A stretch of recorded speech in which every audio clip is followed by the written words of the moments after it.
Udah lebih dari setengah tahun di rumah, kalian bosen gak sih dengar kata pandemi?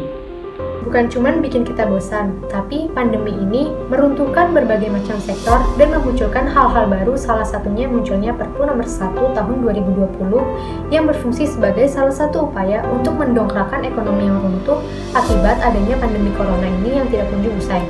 Namun, munculnya Perpu ini nyatanya malah mengakibatkan adanya pro dan kontra. Jadi, sebenarnya apa sih Perpu nomor 1 tahun 2020 ini? Perpu nomor 1 tahun 2020 dikeluarkan oleh Bapak Presiden Jokowi pada tanggal 31 Maret 2020. Yang menjadi dasar dikeluarkannya Perpu tersebut adalah Pasal 22 Undang-Undang Dasar Negara Republik Indonesia tahun 1945. Lalu, kenapa pasal tersebut dijadikan sebagai dasar?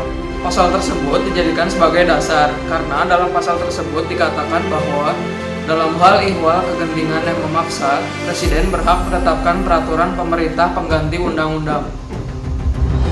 Dari bunyi pasal tersebut, sesuai dengan keadaan kita saat ini, artinya tindakan yang dilakukan oleh Bapak Presiden Joko Widodo berarti tepat. Namun tunggu dulu, Kenapa tuh? jika akan disahkan dalam sidang paripurna pada tanggal 12 Mei tahun 2020, timbullah polemik antar fraksi. Terdapat 8 fraksi yang menyetujui Perpu tersebut, namun ada satu fraksi yang menolak, yaitu fraksi PKS.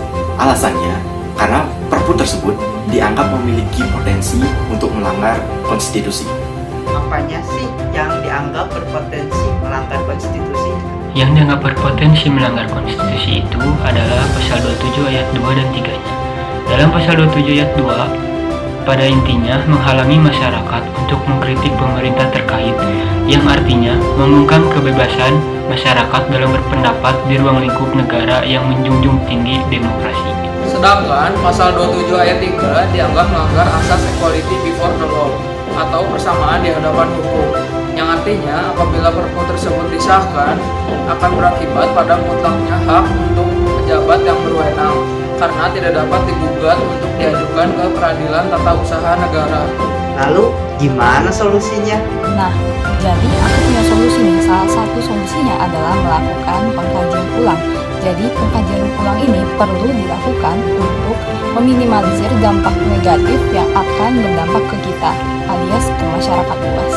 Oh, contohnya seperti tadi kan, bila disahkan bisa membungkam demokrasi di Indonesia. Selain itu juga, dalam pengkajian tersebut harus diperhatikan berbagai macam pertimbangan yang masuk selain memberikan sudut pandang yang berbeda. Tentu dengan adanya berbagai macam pertimbangan akan memaksimalkan kekuatan Perpu yang dibuat dan meminimalisir kerugian terhadap masyarakat atas disahkannya Perpu tersebut.